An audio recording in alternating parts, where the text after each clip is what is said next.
पण अल्पसंख्याक म्हणून मेजॉरिटीने आम्हाला मारायचं, मेजॉरिटीला पण मान्य नसतं.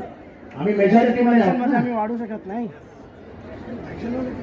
पण उद्या ख्रिश्चनांवर अन्याय झाला तर पहिला माणूस जो धावून जाईल तो मी असेल. विधान भवन मध्ये बोला, विधान भवन मध्ये बोला.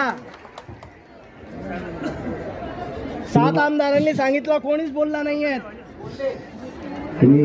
तुम्ही माझा व्हिडिओ बघितला का? त्याच्या तोंडावर मी काय बोललो ते आज सकाळी ना, आज सकाळचा बघितला. काल कोणीच बोलला नाहीये. ठीक आहे.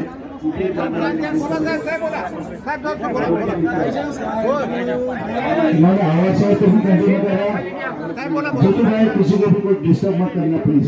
Let him continue. उसके बाद आपको मौका मिलेगा आप बोलना. Basically we have come to support, not to argue with and what our. मी आभार मानतो. यावेळेस काँग्रेसचे सरचिटणीस जोजो थॉमस सर 2 शब्दांमध्ये आपलं मनोगत व्यक्त करतील.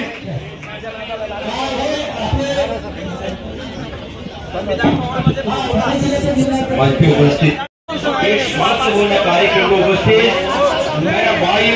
A few moments later. चला जितेंद्र आव्हाड जी बोला. अध्यक्ष महोदय,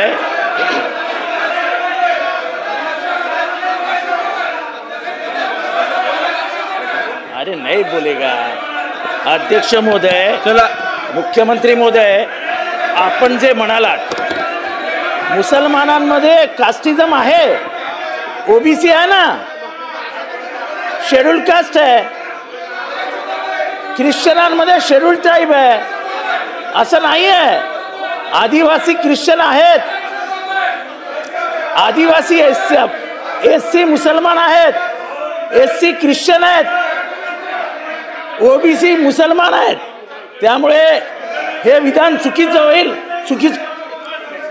असं आहे माझं. महाराष्ट्रामध्ये काही दिवसापूर्वी असं एक वक्तव्य करण्यात आलं की महाराष्ट्र संपूर्ण म्हणजे ख्रिस्ती समाजाचे जे धर्मगुरू आहेत त्यांचा सैराट करा आणि जिवे मारणाऱ्यास 11 लाखाचे बक्षीस अध्यक्ष महोदय जाहीर केले, असं वक्तव्य महाराष्ट्रामध्ये झालंय. शासनाने याची नोंद घ्यावी, उचित कार्यवाही करावी आणि सकल ख्रिस्ती समाजाला न्याय द्यावा अशी मी आपल्याला या पॉइंट ऑफ इन्फॉर्मेशन द्वारे माहिती देऊ